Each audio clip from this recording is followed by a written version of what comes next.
दर्शक बंधु एई मासरे पाई पारिबे नाही बुढ़ाबुढ़ी बाधक भत्ता और मधुबाबू पेंशन कहीं भारत सरकार गोटे जारी करिसंती चिठी माध्यम रे देखंतु गत 28 तारिख दिन चिठी को जारी करिसंती।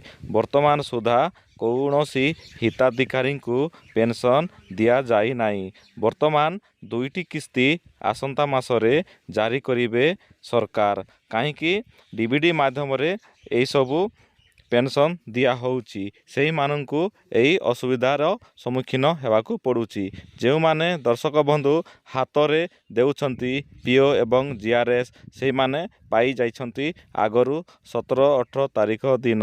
वर्तमान सुधा जो माने बैंक अकाउंट द्वारा पाउछंती टंका से माननकु वर्तमान स्थगित रखा जाइछि।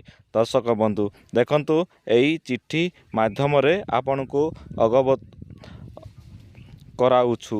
देखंतु दर्शक बंधु आसंता मासरे आपण दुईटी किस्ती पाई पारिबे। दर्शक बंधु व्यस्त हेबार दरकार नाही कहीं डीबीडी माध्यम रे समस्तंकु दिया जीवो।